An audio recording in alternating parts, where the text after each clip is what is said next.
What do you get when you cross a know-it-all newspaper columnist with an awkward, unsophisticated everyman? Yeah. Well, I'm just not sure about that right now.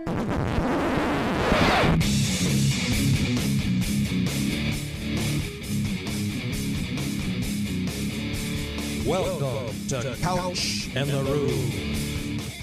Welcome to Couch and the Rube, presented by Pure Options Precision Crafted Cannabis, where cannabis meets community. Good vibes, good people, good product. If quality means something to you with your cannabis, Pure Options is your place. Visit pureoptions.com. And remember, with a purchase of $50 or more, you get a free 8 of ProGrow, the Pure Options brand. What a great offer. Let them know either way that you heard about them through the Couch and the Rube show. Would be much appreciated. And also, our Thursday afternoon show is presented by, wait for it, Manscaped. That's right, the spring cleaning champions. Jason, are you listening? Yes. Do Teresa a favor and make sure to groom your carpets and drapes with the leaders below the waist in below the waist grooming. Clear out that winter bush with Manscaped. With Manscaped's Lawnmower 5.0, and watch your confidence bloom and Teresa start to look at you again like the springtime flowers. Embrace the season and join the 10 million men worldwide who trust Manscaped with our special offer. Go to manscaped.com and use the promo code RUBE, R-U-B-E, for 20% off and free shipping. That's Rube at manscaped.com. Check out all their products and offerings there. Jason, how you doing, brother? So, hey, Graham, it's Chad Latz here. Hey, I'm still looking forward to meeting up with you, to meeting you in person and hanging out with you.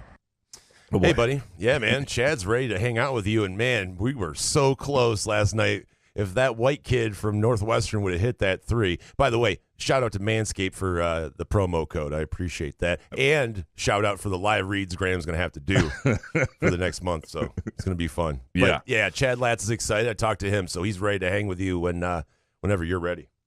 Hopefully. Or hopefully not, I guess. You know, that means Michigan State doesn't make the tourney. But yeah, at this point, I think they're going to get in. I think the win over Northwestern probably will do it. But if they don't win again, say they lose at Indiana, which the way Indiana's playing, they won 3 straight, just won at Minnesota last night. Like, that's very plausible. Yeah. They don't win on the road at Assembly Hall. And then if they don't win a game and they fall right away on Thursday the Big Ten tournament, which is possible, they won't face a horrible team there. I think they'll be sweating. My guess would be like possibly Dayton at that point. But I do think they'd probably get in, but they will be.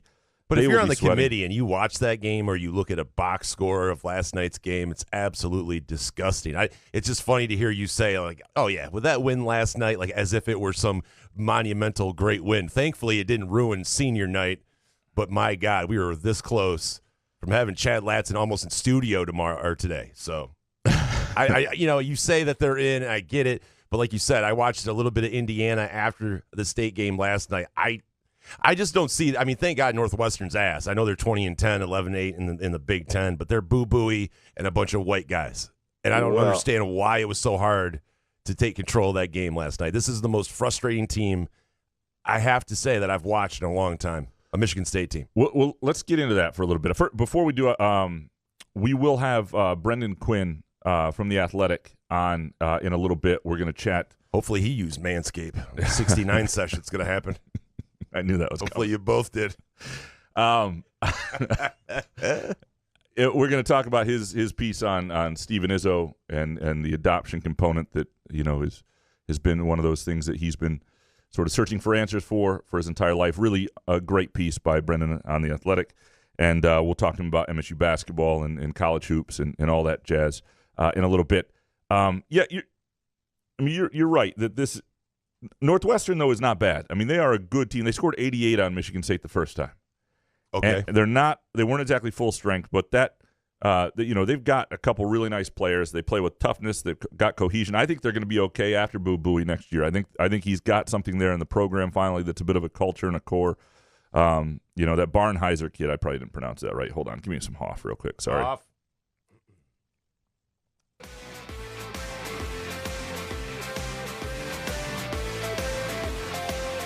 Yeah. I got it right. Brooks Barnheiser.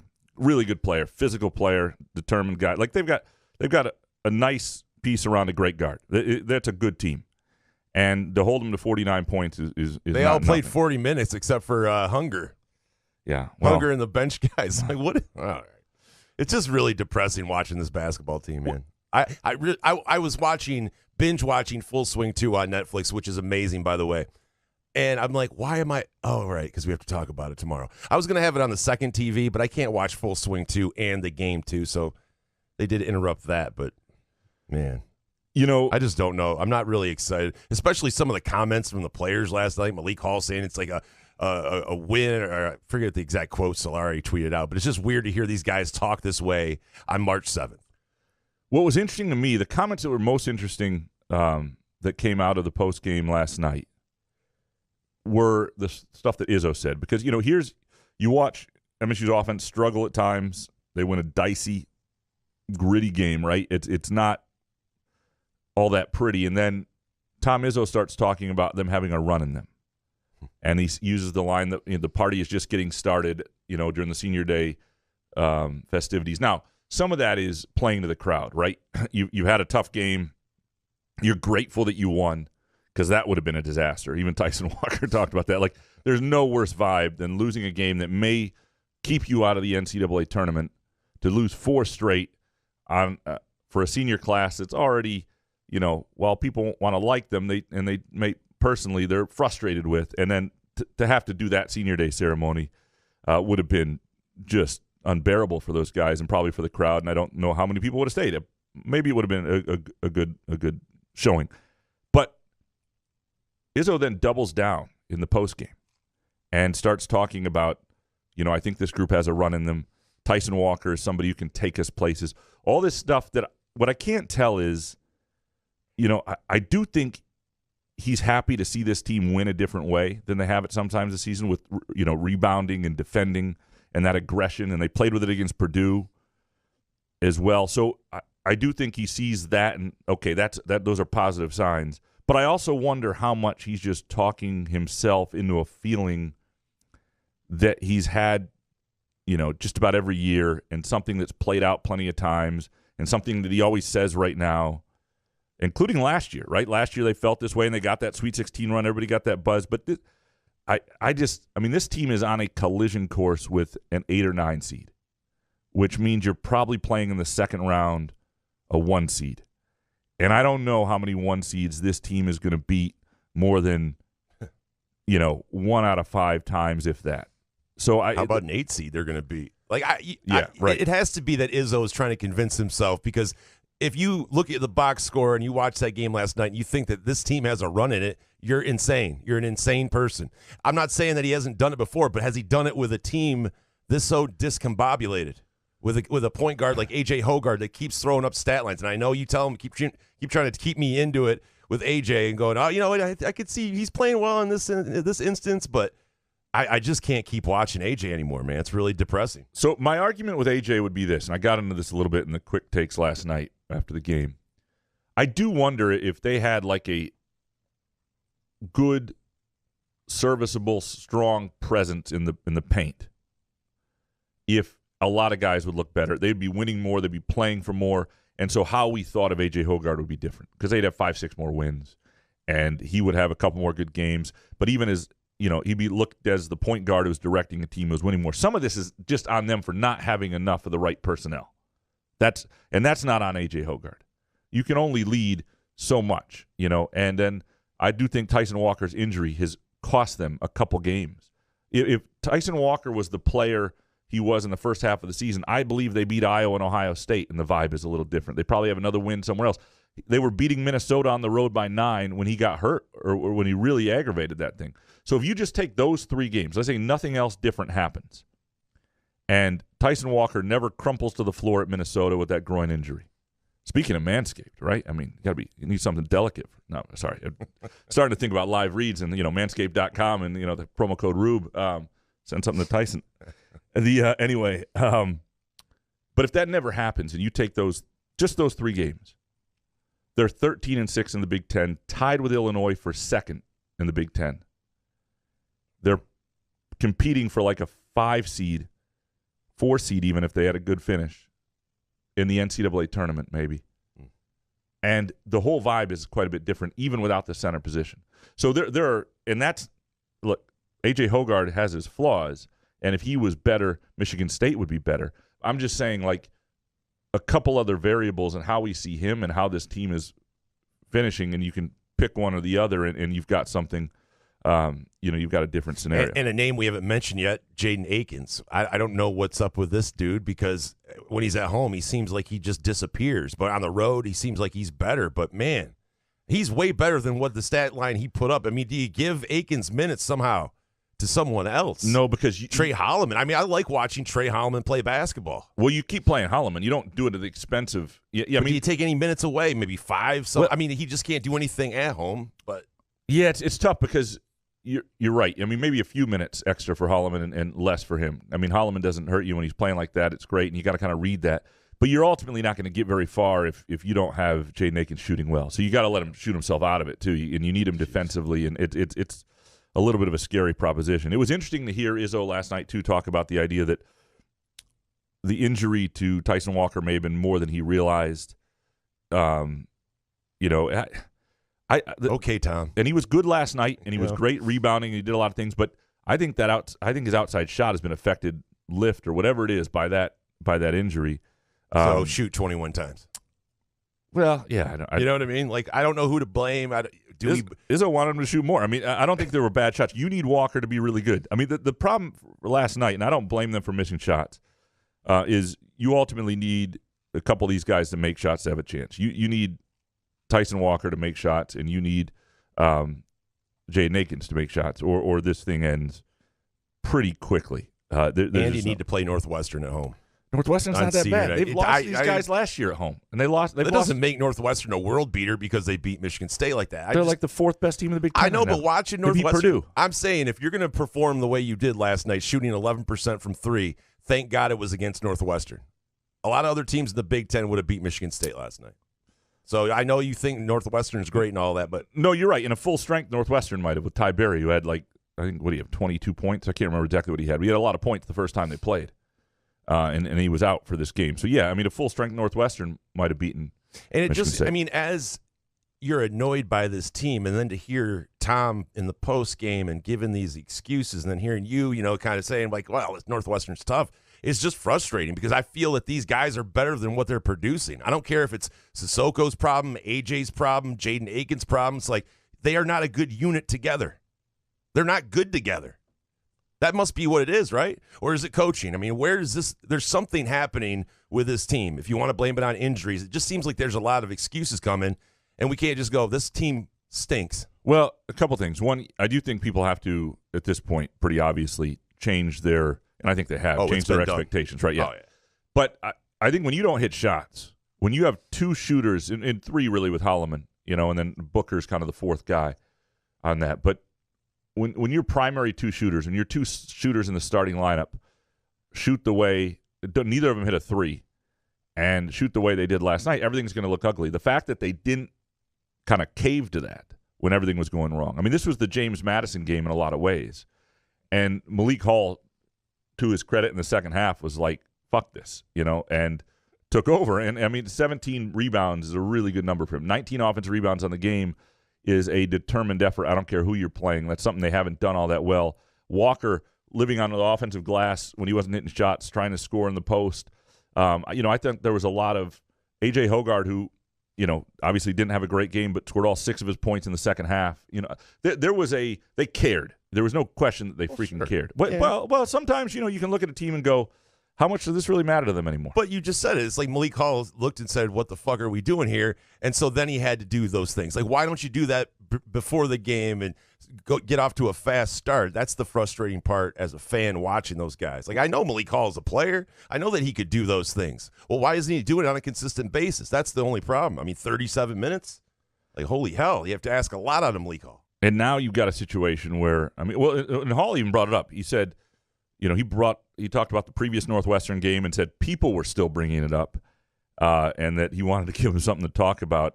He sounded annoyed that was still like a big part of his season narrative, this game in early January. Malik, my guy, you had 0 points and 0 rebounds in like 25 minutes. It was a hell of a stat line. It was incredible for a guy of your stature. And you know what? You last night made amends, certainly, and you've done that for a while in a game that you needed to do so. So I don't. Why do these guys get so mad by that though?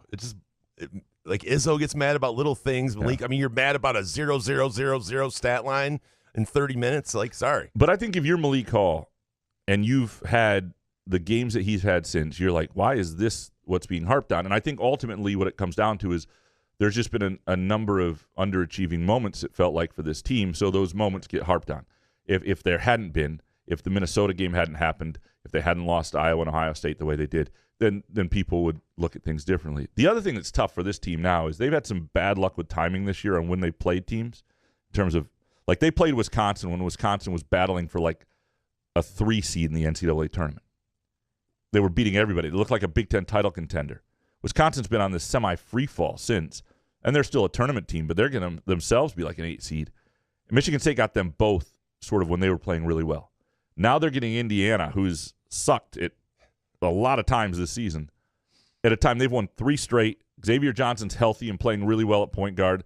They just went on the road and won, by double digits at Minnesota.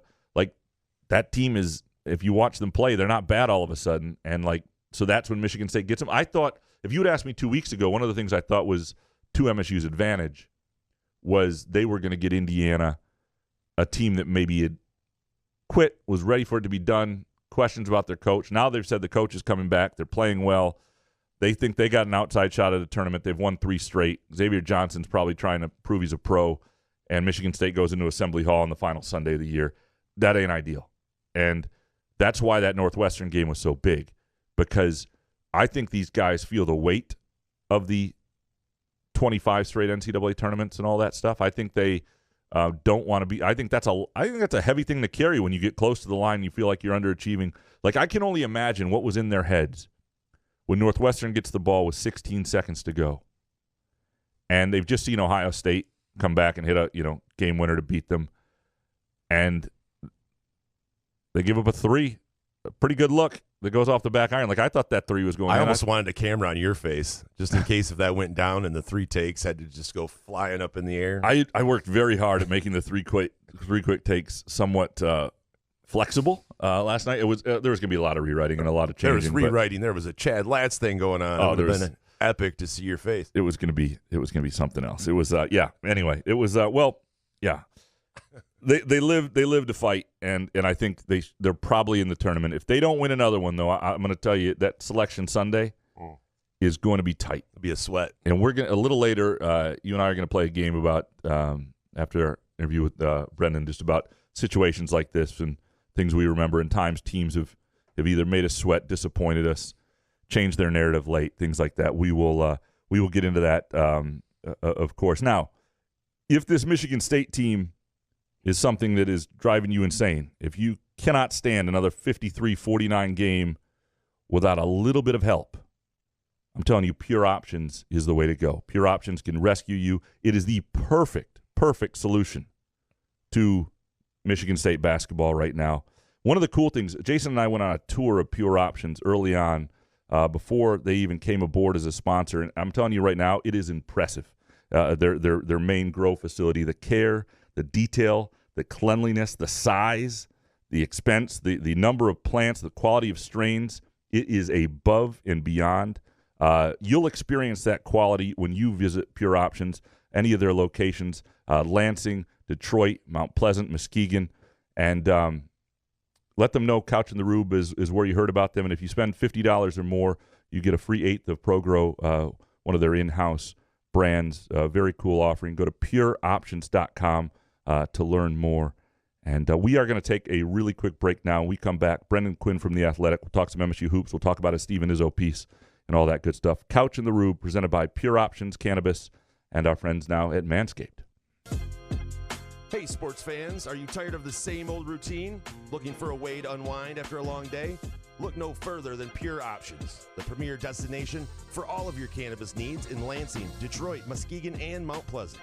Whether you're cheering for the Lions, Spartans, or the Wolverines, Pure Options has everything you need to elevate your game day experience. And here's the best part.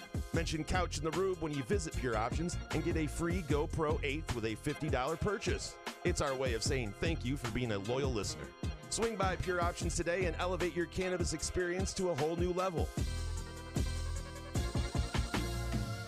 Firekeeper's online casino and sportsbook is the site to play. From your phone, tablet, or laptop.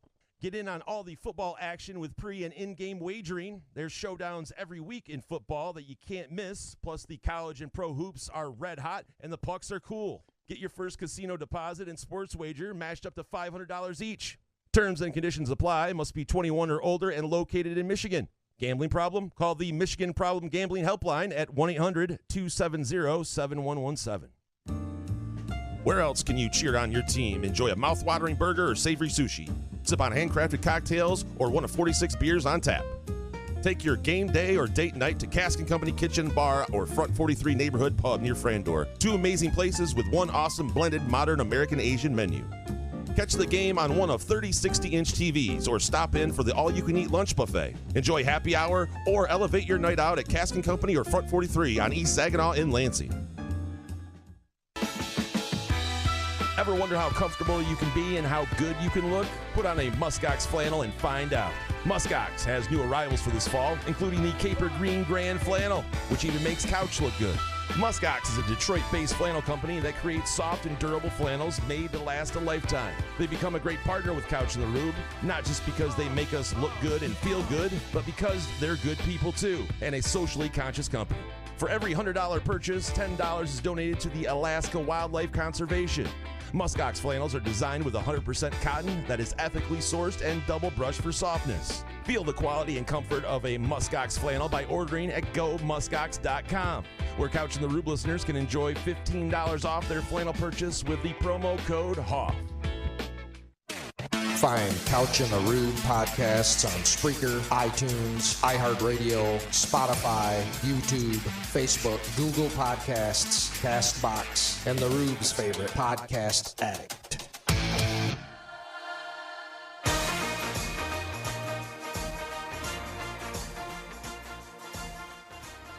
Couch in the Rube, presented by Pure Options Precision Crafted Cannabis, and our Thursday show brought to you by Manscaped. Go to manscaped.com and use the promo code RUBE for 20% off. You can make your wife as happy as Jason makes Therese. It is time now. Very happy to be joined by Brendan Quinn, master storyteller from The Athletic, reluctant national writer, and just one hell of an American. Brendan, how you doing, man? Graham, what is up, man? Thank you for having me on. I appreciate it. It is good to have you. It has been a while. And yeah. I wanted to talk to you about a number of things today. And first of all, where are you right now? Ferndale. Oh, still Ferndale. Okay, yeah. Yes. Yeah. Where is your next adventure? Are you headed down to a conference tournament shortly? I am. I'm headed to Lake Charles, Louisiana next week for the Southland tournament. Oh, that'll be good. And I'll get you a six-pack if off the top of your head you can tell me why. Okay. I think it's Will Wade at McNeese State. Go. Yes. Six-pack. Boom. You're going your way.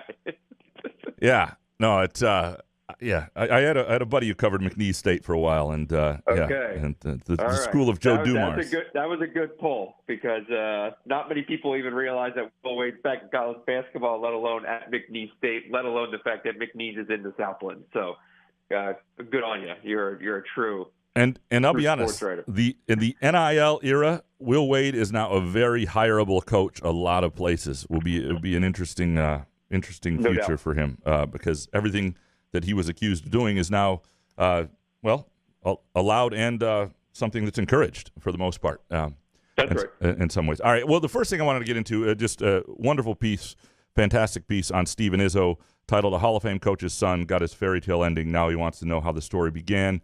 About his adoption and, his questions about it and sort of wanting more and more answers and as that developed even into this last year. Fantastic story. Anybody who hasn't read it on The Athletic yet, I encourage you to do so. Take me through a little bit about how this came to be and the conversations with Stephen about this? Yeah, that's really how it started. Was a conversation and approaching Steven with kind of the idea of, hey, if this is something that you want to talk about in your last year and have be a kind of public part of your life, then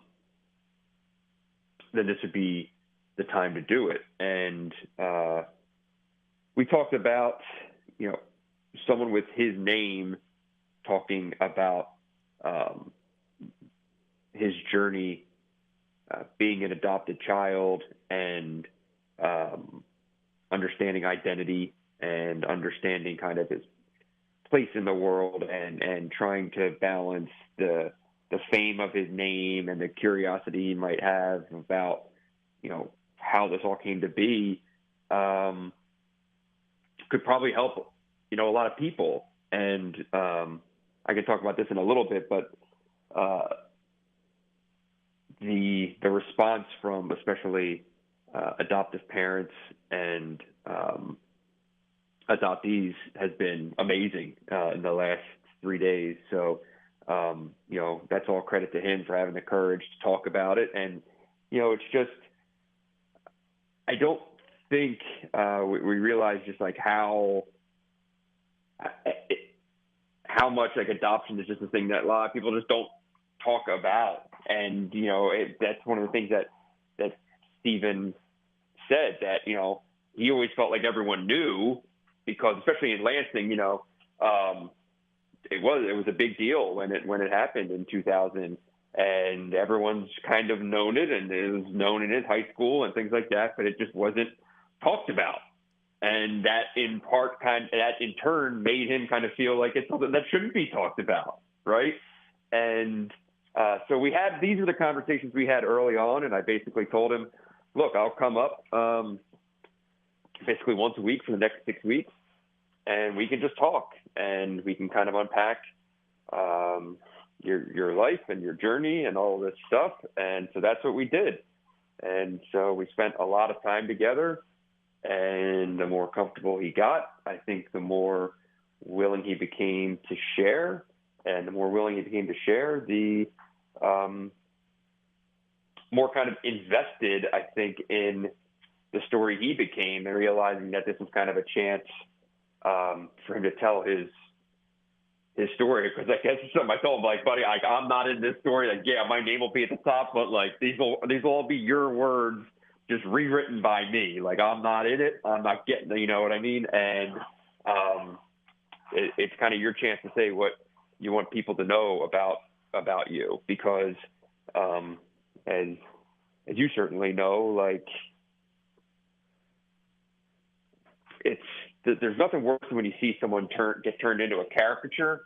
And I always kind of felt that way a little bit about Steven. He just kind of turned into this little novelty character on the side, and you're just like, man, it just can't be easy to have that name and all that. And I'm sure there's a lot there that we just don't understand, and I think there was. So all credit to him. I think it took a ton of courage, and I know he's been really blown away with the response and all and people that have come out of the woodwork to contact him. So yeah, it's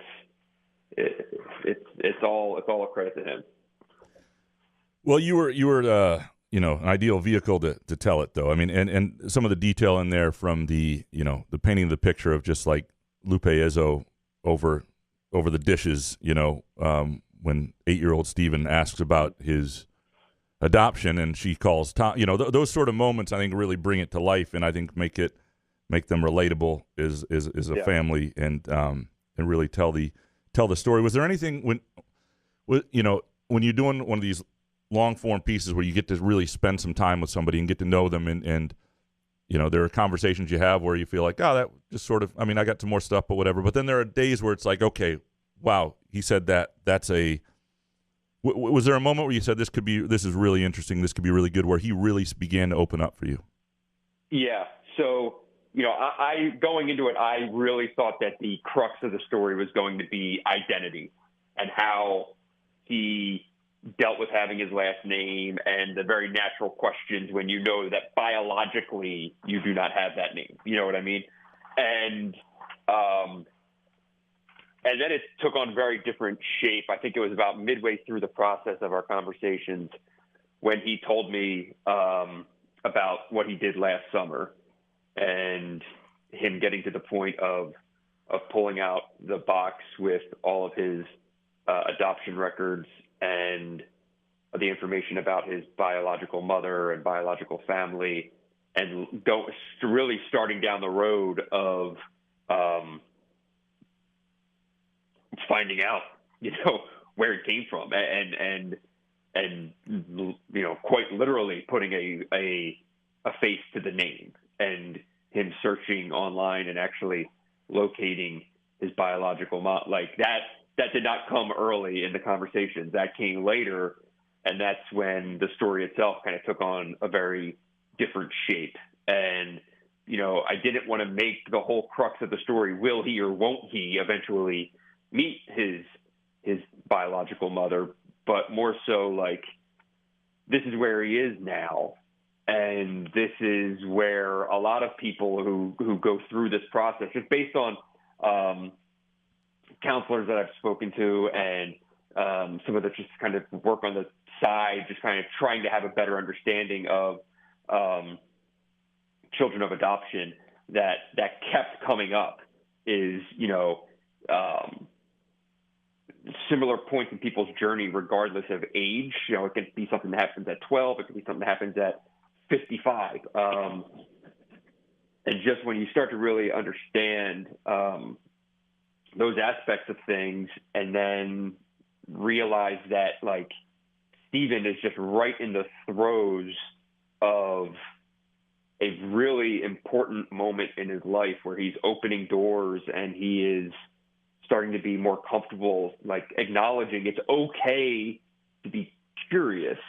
And this idea that, it's not, you're not going to offend your adoptive parents by being curious about who your biological parent is, and that's something that really is recurring in stories like this, and in people who go through these journeys. So with Steven, when he got in and really told me about that day and told me the story as vividly as he did of him opening up that box and then kind of freaking out and closing the box and then trying to sleep on it all night and just not being able to, and suddenly the next day he's back in there and he's pulling the box back apart. Now he's got his laptop out and he's Googling, and it's kind of this like almost manic way of approaching all these things, and just every piece of paper leads to another clue or whatever, and then suddenly he makes one click and boom, there's a Facebook page, and he's eye to eye with someone,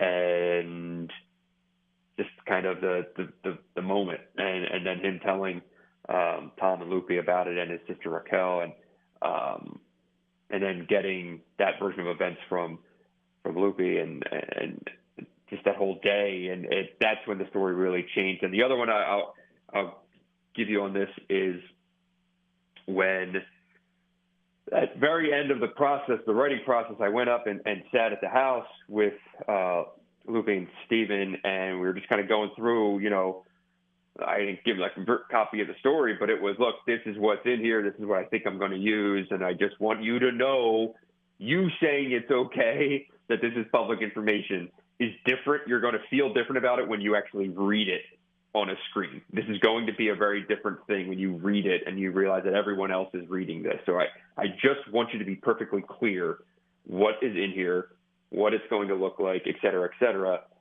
And as the three of us were having this conversation, Steven was talking about things that he's been curious about and other pieces of information that he's found out. And I realized in real time that his mother was learning this for the first time, that like she did not know some of the things that he was talking about through my reporting. And when I, as an outside observer, like I'm just watching this like happen in real, and you just realize how raw and how new and how incredible and how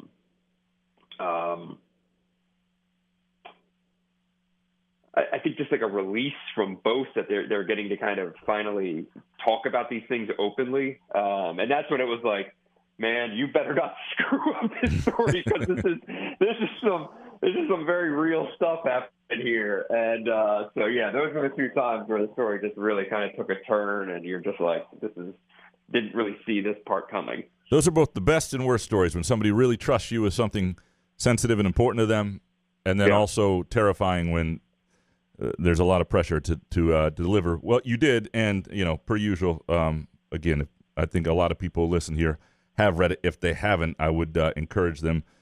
It alone, if you don't have an athletic subscription, is worth it. And so is a lot of your other work. Like I know you're not covering MSU anymore on a regular basis, but I enjoyed like the BYU story you did last month. I thought was really good, really interesting. I think there's but don't get me wrong, I miss having you around. It's just me and Solari and the crew. It ain't quite what it was, but I'm happy for you. Do you still regret at this point being a national writer like you did a year ago? Well, I mean, you feel like you just don't have anything to like go home to. You're always just kind of picking up and doing the next thing, and there are definitely pluses and minuses. I like having kind of the more intimate relationship with your audience that comes with being not even necessarily a beat writer, but just someone who's just on, just like you're just being identified with a place is. You feel like you're talking the same language as your audience. A month ago, it was very rewarding and fascinating to do that story on Brigham Young and the relationship between the church and the athletic department and the push to big time athletics. And at the same time, I'm like, man, I don't even know if I'm talking the right language here. Like, am I going to make any sense to the people who are actually going to read this story? Because you're an imposter to a degree.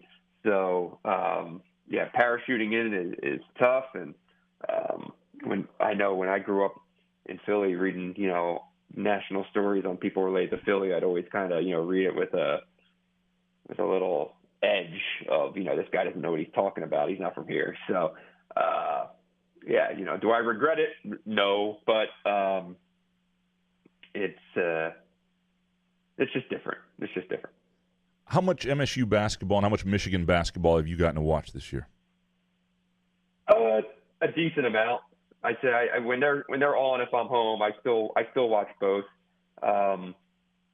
You just don't turn that off. I still live here, and I still find both places really interesting. So, Michigan State, I kind of wanted to see if they're going to change the script, because it kind of seems like it's been the same story now for 3-4 whatever years running, basically since the pandemic. And then, Michigan is just obviously at this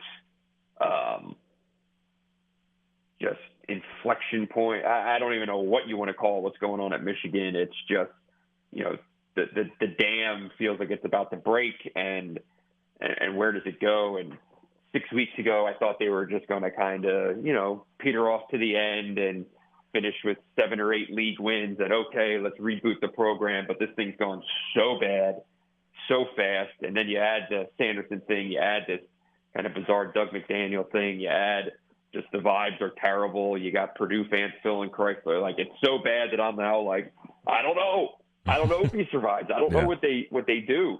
And so in that regard, like, both places are, I think, really interesting. So you don't turn it off. I mean, I covered Michigan since 2013. I started covering Michigan State in 2017. So still interested. So, I mean, you've been around Izzo for 7 years now, and this year coming back, and I know a lot of those were to see Steven, but I'd see you at practice. I see you saw him quite a bit, and you obviously had conversations with him. A lot of the people wonder if he's lost his fastball, how much he's changed.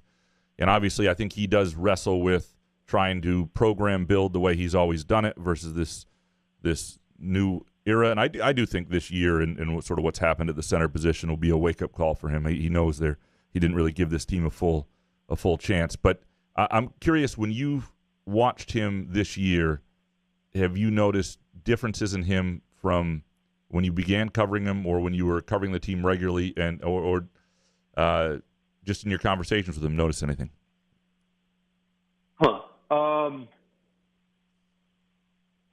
No, I mean, I think it's the same stubbornness. I think it just maybe manifests itself a little bit differently. I do kind of feel like things feel a little stuck, and I would have, for a guy who I had a conversation with him about his ill will toward the portal and the stuff that's going on here, and I said to him, I find it interesting that you were among the most proactive coaches once upon a time in things like video, right? Like, you remember, Graham, and probably most of your audience, like Michigan State's like adaptation to the power of video and understanding scouting at a different level and things like that were really like leading the way in college basketball there for a while. And then they were pretty ahead of the curve on things like the biometric stuff, whatever, like, the little like the player monitoring things, like they were ahead of that. And, he always wanted to play fast, and like, he didn't play this like slog it out, like old school style. He wanted to push the envelope. He wanted to kind of be a faster team and stuff like that. And then he's gotten to this next thing, and like, now the game is evolving, and a guy who I feel like was kind of, wanting to be a little bit ahead of the curve is not, and is wanting to pull back. And I've just made the point. I'm like, I don't know where that comes from. I think it's, you maybe just want it to be the way that it was, but it's not going to be that way. So I think the decision not to be more active in the portal at the 5 position, I mean, I've been talking about it for 3 years now, and it's the same thing over and over again. And it would be a really different story, I think, if they just had a top quarter of the Big Ten center, just a viable, good center, would really have changed things. And was two of the best players in the team in the last 5 years were transfers, and yet there's still kind of a animosity toward pursuing transfers. So I don't know. He's always going to say, I'll do it my way and all this, and that's fine, and he has earned the right. But it's at this point in the game where you go through and you look at the top 25 scorers in every conference, and at this point it's now more than 50% are first-year transfers who are immediately eligible. Well, there's a difference between doing something out of defiance versus doing something that's a detriment. Yeah, no, I agree. And what's interesting is, he did the Tyson Walker transfer. He thought he needed a point guard. He did not want to go through another year with not knowing what Hogard was going to become, not liking that 2018 class, not knowing, he went out and got a guy, and obviously Walker has developed to play off the ball is more than on the ball. But that was the intent was, need a point guard. This guy can do it. And so part of me believes that he thought he'd be okay at the 5 this year. But some things haven't gone as planned in terms of development with Cooper. I think Booker, even for him, was a little less ready. I think, they hoped Sissoko would take a step. They didn't know Kohler was going to get hurt. But there was a lot of ifs. And, when you look back at it, it would not have been recruiting over any of those guys other than Sissoko to bring somebody in, because all those guys are still sophomores. You bring in a grad transfer, big man, you're just, it's a 1-year deal. It's been interesting to watch him watch other grad transfer big men beat up on them, and I'm very curious to see if he's got to adapt. He's got all the advantages in the world in terms of NIL and brand and his own. There aren't many guys of his stature and left in the game. Like, people will want to play for him and transfer. Just, I don't. At this point, he's got to see it, and I think he probably does. That just doesn't. It doesn't make much sense. Brendan, I appreciate the conversation and all the time. love the piece on Steven, and encourage everybody again to read it. And look forward to whatever you produce from the Will Wade sidelines down there in Lake Charles, Louisiana. So that should be an interesting one. So we will see. But I appreciate you having me on and all the kind words, and to everyone in Lansing here. The outpouring's been incredible. So thank you so much. Talk to you soon, man. Take care.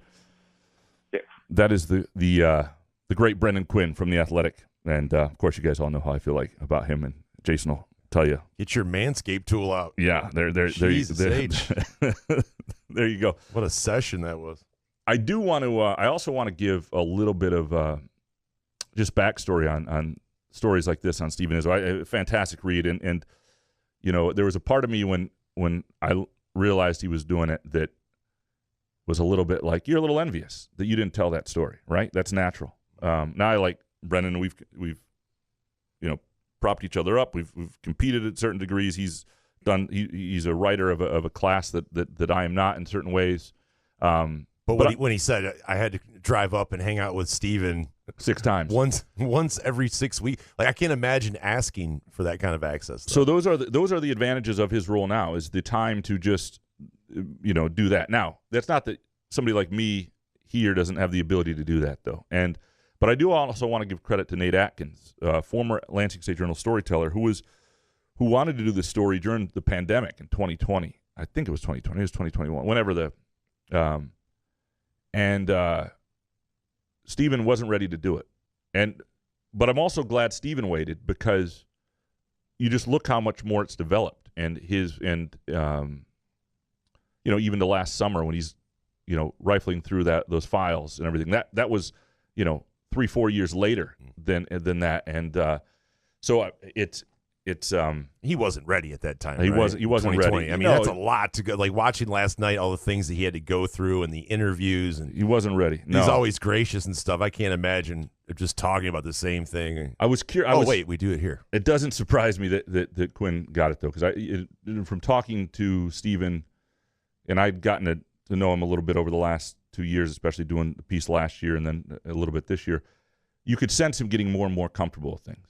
And I'm glad Quinn told the story, and it got I have to read that. Told in that manner, because it's just fantastic writing and storytelling, but it's also just his truth on paper, and it really really takes you inside. So was absolutely well done. I thought it was interesting when you guys were talking about the transfers and how Izzo has done it, and how he's kind of, the thing is he's supposed to be defiant against it, but he's used it. He's used it to benefit himself with Tyson Walker. Why not try when you see Mady Sissoko in practice? We might need a big guy. I really think this year, I think they had some interesting dynamics. One was Booker. You're trying not to recruit over, like Booker, you're trying to make sure he has minutes. You know you have Malik Hall back. I think they thought Booker was a little more ready. I think they didn't anticipate Jackson Kohler getting hurt. I think they thought Cooper would develop based on the development last year a little more. And Sissoko, they thought, still had another step, which he didn't. And so I think what they looked at was, between those 4 guys, we don't know exactly who's going to develop to what degree, but they probably thought there's a pretty good chance we've got an upper tier center there, or can put, combine for one in most games on the floor. They were taking a risk because they hadn't seen it before. I think that was their mind, their train of thought. I also think when you have those 4 guys, it's harder to recruit one. Like, you look at where some of the guys went, it's like, well, wait a second, where is my playing time, right? So that's the other consideration. Is that said, they have the NIL money, they have the cachet. I think, you can convince one of those kids sometimes. But when you talk about Booker, though, how could you be so off of thinking that he could help you coming into the season now, to seeing him play in practice and seeing Booker, like, all of a sudden you're like, he's not ready. It just seems like it's a crazy, a short amount of time to go from promising to, he can't even play a minute. They knew he wasn't ready, but I think they thought he was more ready. In other words, they knew he wasn't, because, and I think the hard thing with judging big men at lower levels is they play against other big men some of the time, but it's not all the time. Like, you don't get guards kind of play other guys their size, of their quickness, and you get a sense for what that person will be at the college level. I remember covering JUCO basketball, and you get these big men out there like D1 prospects, and they'd be up against these guys who were 6'4" in the post sometimes, and they'd put up horrible numbers. And you go, why? Because they hated it. Guys' elbows are down at their kidneys, like they're just everything's swatted low. It's really uncomfortable. It's not what they're usually going to have to face. Now, in the AAU, they face bigger guys, and I think they knew there was some motor stuff and strength stuff. I just think it was more him figuring out that level than anticipated. But it's not just him. They screwed it up. I mean, because the bottom line is you weren't really – if you get one of those guys, the only person you're basically giving up on or at least recruiting over is Sissoko. The other two guys are sophomores. One's a freshman. And if the guy's a one-year player, the transfer – then he'll be gone, and so there's no reason for those guys to leave. And then the other two guys are upperclassmen. Booker's a sophomore. You know what I mean? Like there may have been less time for some guys, but to do right, Izzo's got to make sure he's got to be fair to his program, to everything he's built. And part of that now is using his cachet, using the NIL advantages they have, where it's needed, when it's needed. And right now, that's probably size on the wing and center. Nobody would think they need a guard for next year or anything like that. We'll take a really quick break. We come back, play a little game between us to wrap the show. Couch in the Rube, presented by Pure Options, Cannabis, and Manscaped. Hey, sports fans, are you tired of the same old routine? Looking for a way to unwind after a long day? Look no further than Pure Options, the premier destination for all of your cannabis needs in Lansing, Detroit, Muskegon, and Mount Pleasant. Whether you're cheering for the Lions, Spartans, or the Wolverines, Pure Options has everything you need to elevate your game day experience. And here's the best part. Mention Couch in the Rube when you visit Pure Options and get a free GoPro 8 with a $50 purchase. It's our way of saying thank you for being a loyal listener. Swing by Pure Options today and elevate your cannabis experience to a whole new level.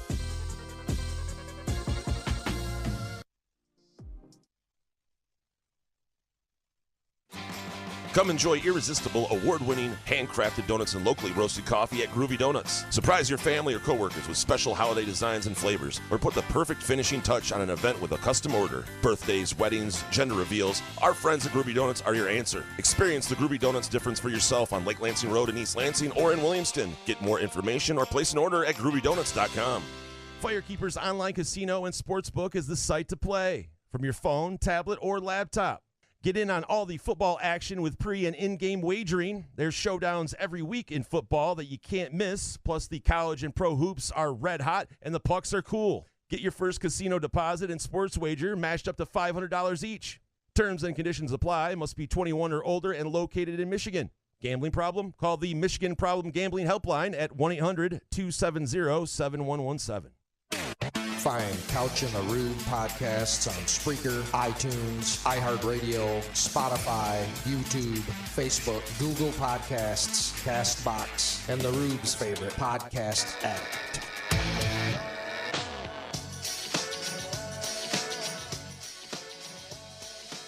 Couch in the Rube, presented by our friends at Pure Options, Precision Cannabis.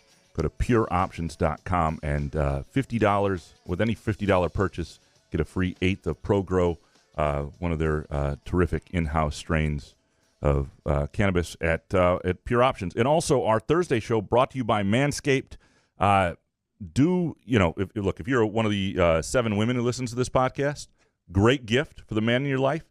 And if you're one of the men, give yourself a gift, which is ultimately giving your significant other a gift. Go to manscaped.com. And check out their many products all over the place. Keep yourself, nice and tidy down there. And also beard trimmers, all that sort of good stuff. All the stuff that Therese appreciates with Jason.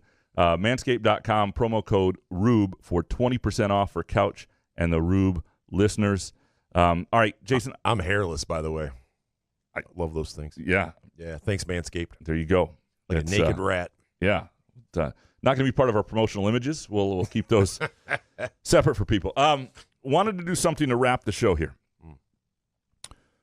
3 questions, all right, sort of the play into this MSU basketball team.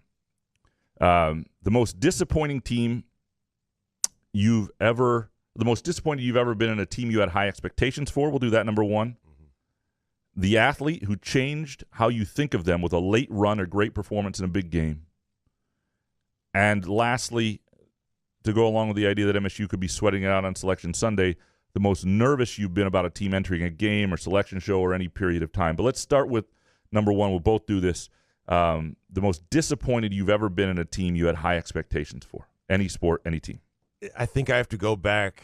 And by the way, let me preface this with I've lost a lot of my memory due to the drinking in the past. So excuse me if I leave something off here. But it does, for me, 2018, and we always talk about it, the Ben Carter bullshit, the Syracuse versus Michigan State. I don't think I've been more devastated by a loss, especially versus that Syracuse team, which was just, it was brutal to watch. So that was, I mean, you could put this year's team in, but I don't know what I really expected out of this year's team. Whereas 2018, you had Miles, you had Jaren Jackson, so I would have to go with the Cuse game. Yeah, that was a team too. You know, you could argue that even though they won 30 games, I just never felt they clicked. They couldn't beat Michigan. That was a bad matchup for them. A couple years later, or actually a year later, it became a bad matchup for Michigan when Cassius sort of took over. But that was, I feel you. I think that's a good one. For me, it is the 1992 Here we go. Detroit Lions. Oh, I thought we were just talking about Michigan State. No, it could be any team. Because, well, Jesus, the NFC Championship game. Well, I'm just talking, but teams you've been disappointed in. Disappointed in that you're not disappointed in the Lions for their effort or who they became. Up 17. Well, that's true. Okay, you could taste the Super Bowl. So I didn't understand it. Really, the 92 and 93 Lions, or not 93, it's 92 Lions. The year after they won the NFC Championship, I thought, because this is the way it used to be, and this is still before free agency, but it used to be in the 80s when teams got good, they got to be good for like a decade. I thought that. So the Lions sucked for my first 10, 11 years of my life.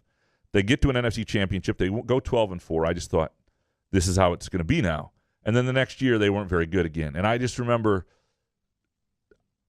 really feeling like I didn't understand life or what sports, or I was like, wait a second. And keep in mind, this is right after the Bad Boys era, so I didn't realize how long the Pistons would be. Like it was a weird time of sort of figuring things out in my early teens and whatnot. Like puberty and a lot of things. Wish they had Manscaped back then, right? Yeah, boy, who knows what I would have done with the shears.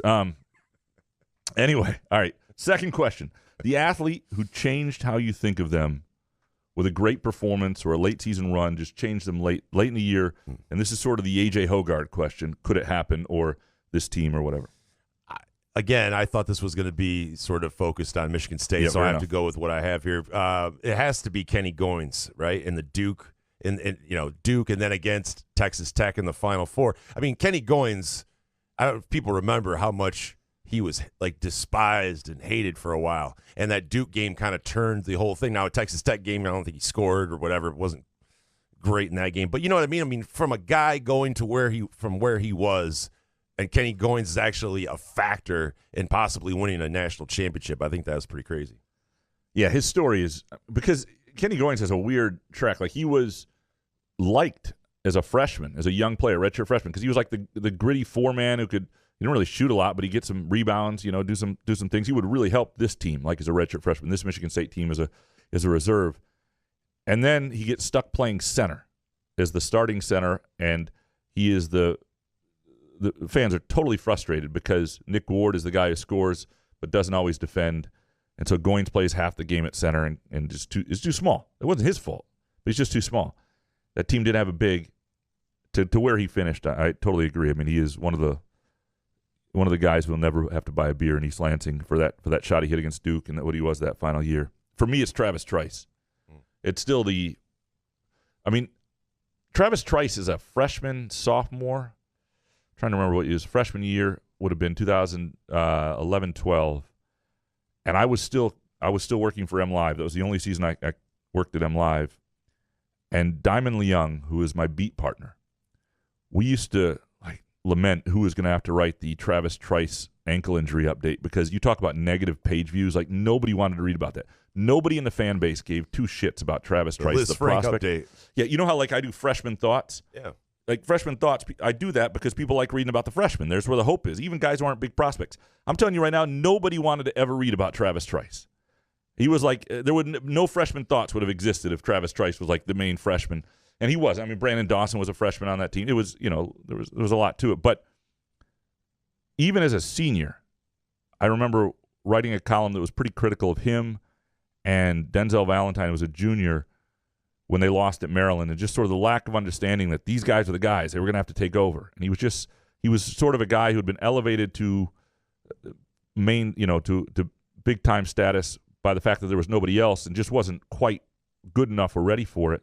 And at the end, he was unbelievable. I mean, the numbers at the end, the 20-plus points a game and the shots he hit against Virginia and who he was in the Big Ten tournament through the NCAA tournament, just a senior finding his level. And he sort of shaped, I think, that 2015 run, the narrative and hope for seasons like this, that a team can become something else, that it wasn't late.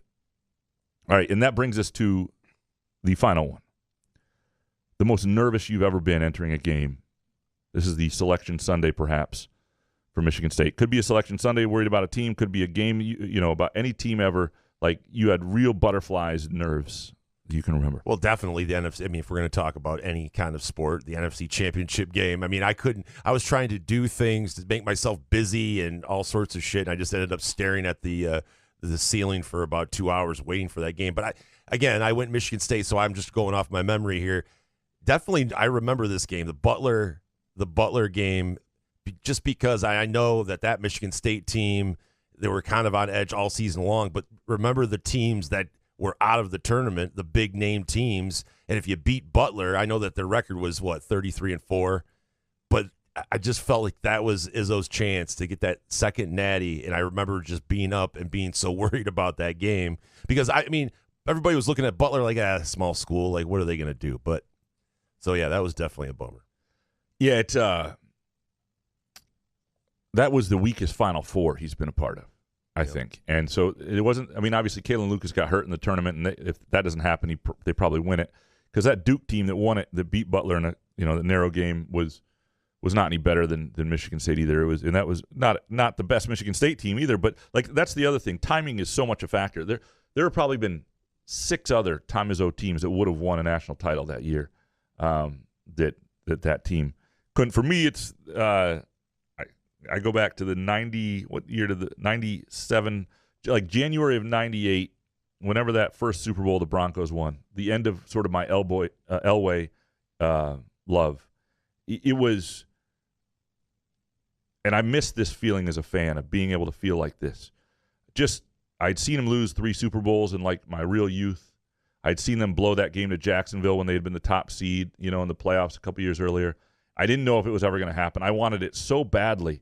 I could just feel the butterflies in my stomach, like the days before. I was not hungry. I didn't want to like watch it with friends. It was just sort of one of those like, this has to be about me and the TV and getting this done, or my relationship with God is going to change. And it happened, and Christianity lived. No, I'm kidding. But until next week, screwed you over. Anyway, we'll try to do something fun at the end of these midweek shows. If you haven't noticed, we're going to go back to 3 shows a week as much as we can. Some of that will be dictated by MSU's basketball schedule in the coming weeks and things like that. But we're planning to go back to 3 days a week, and so we will have a Twitter question show this Friday. We will put a call out for your Twitter questions, your many great Groovy Donut Twitter questions. We appreciate Manscaped. Go to manscaped.com. And the promo code RUBE for 20% off. Thanks, of course, to Pure Options. Go to pureoptions.com. Check out the nearest location to you. $50 purchase. Comes with an 1/8 of ProGrow. Really excited about our partnership with them. Just really am. We will talk to you very soon. Good show, man. Yeah, man. Couch in the Roof.